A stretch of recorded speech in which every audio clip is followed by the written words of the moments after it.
what is the optimal kind of physio treatment regimes that you would create for rehabilitating a horse, optimizing a horse physically, and then also for a competition horse? And kind of what I'm looking for here, Sash, is like, how often should each of these three horses be seeing a physiotherapist? What kind of a role would you play there?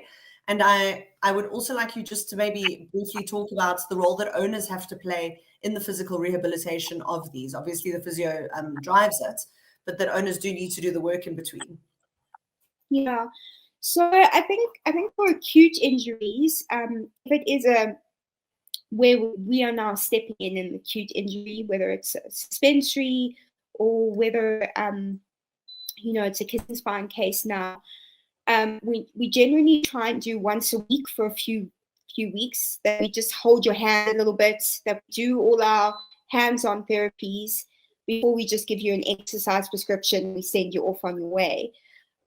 So that's, we normally do like maybe once a week for a couple of weeks, and then we taper off like that.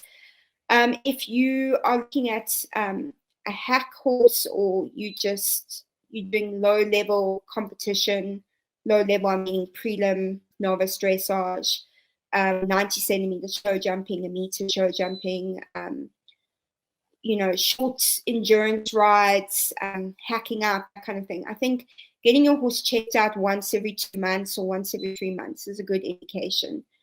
And then your high-end level sport horses, my horses that I treat that are jumping in like the open levels, my high-end dressage horses, they get seen at least once a month, if not before every competition or after every competition. It just really depends on the horse. Some horses benefit from physio in between a really build up to a competition, like tight training regime coming up to a competition, and then we treat them in between when they start tapering off just before the comp and they go to the show. And some horses need to be seen after the show, and they really struggle after the show. And some horses, if it's a long show, actually get seen during the show.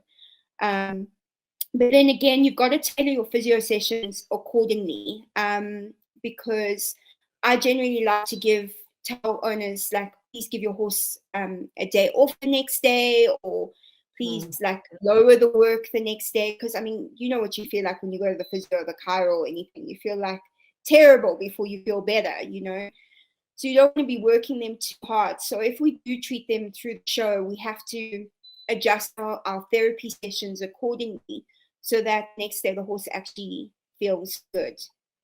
And again, I suppose it's important for the owners to communicate this effectively with you, and to say, my horse has to compete tomorrow, and then you might elect to even not work on a horse, perhaps. Yeah, precisely. I mean, during competition, I have one rule. If I haven't worked on your horse, I don't really want to be working on it, because I don't know what I'm to it, and I don't want to cause you not to have a good show. The shows are so expensive. You've gone to the show, now you want to do well, and I sometimes think owners do too much during the show. Greg Scott always laughs at me when he sees me at the shows, and he goes, "Oh, are people cramming again? They're cramming, doing last minute homework." So yeah, sometimes when you get to the show, it's too late. You should have been doing all of this stuff a week before,